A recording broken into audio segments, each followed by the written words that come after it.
Hello, everybody. Back here again for our vlog a day. And today is Sunday, the 21st. And today was a lovely day weather-wise. Absolutely beautiful.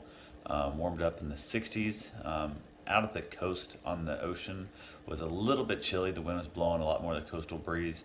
Once you got back on the other side of the dunes and on the back intercoastal side, it was much, much warmer. So went ahead. We got a couple things done this morning, nothing major. Decided to go buy a beach driving pass.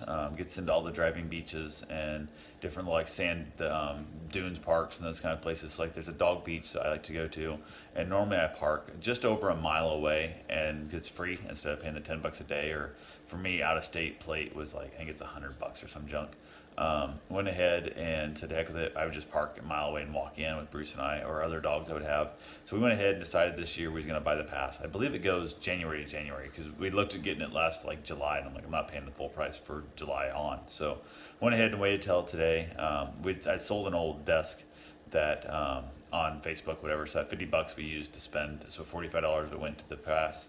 Went up to the park, walked in a little bit and stuff. They put in a bunch of new walkovers and stuff. The walkways are insanely beautiful. They've actually done a bunch of work. They've done some concrete paths all the way across the sand path also, so you can get wheelchairs out there now. You can bring your fishing carts, whatever you want to do. They got a giant fishing pier out there, which is just absolutely beautiful. And then another sand path down to the other part of the beach, which is phenomenal how much work they put in out there. It's looking beautiful. So went ahead, hung out there though.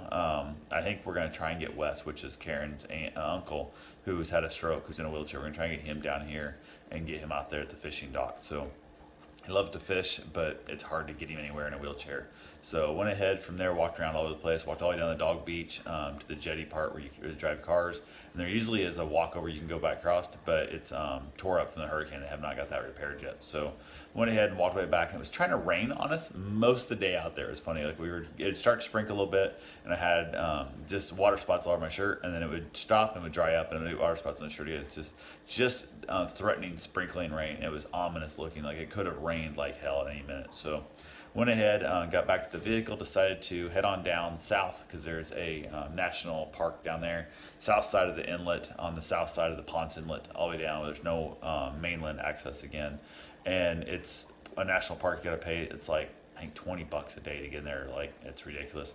You have to pay $1 to walk in there on foot, even not even a parking spot type thing. It's on foot or a bike. It's $1. So went ahead and said, heck, I thought we'll see if our pass covers that. I don't think it does, but Karen kind of thought it did.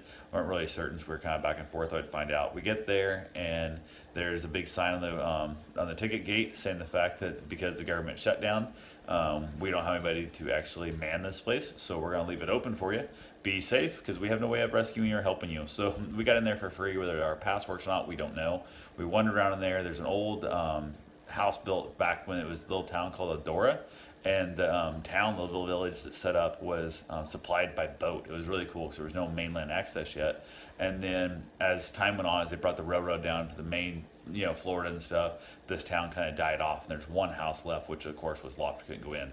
But beautiful area, kind of went and stuff, and I'm glad we got in there for free because there's nothing there I'd want to pay $20 to get in to see. I was really happy we never had to pay in there. There's a couple little chunks of shoreline there. I think it's the longest undeveloped shoreline in the east coast of the United States, maybe the entire United States, not counting Alaska. I think it might have been I know it's the entire the east coast, but I think it might be the whole thing.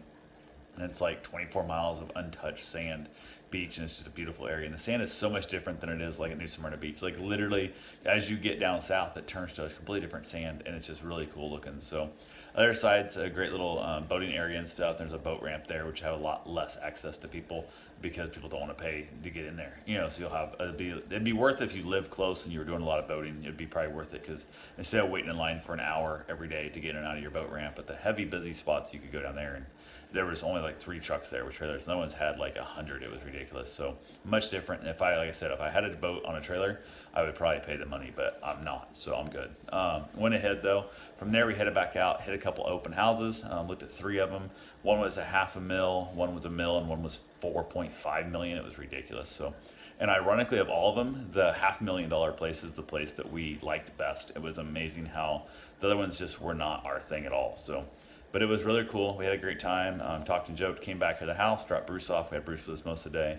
Then went and I went actually my run in, got my shower and stuff, get my run streak done. Went and had Chinese. Karen wanted to have Chinese again, so went and had buffet.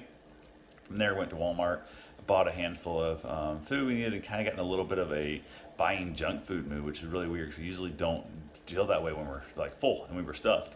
When we go there hungry, we buy a lot more junk, but we were in that junk food buy-in mood today, which we kind of, I guess, squashed our hopes and dreams of junk food pretty well and did a decent job on it. But overall, great little day. Came back to the house, chilled out, just kind of hung around, put all the groceries away and whatnot, watched a little bit of Netflix, and Karen crashed on me pretty early. She was tired, so she's got to get up early and get to work in the morning. So that's all I got for now. I will talk to you guys tomorrow. Have yourself a safe, wonderful day.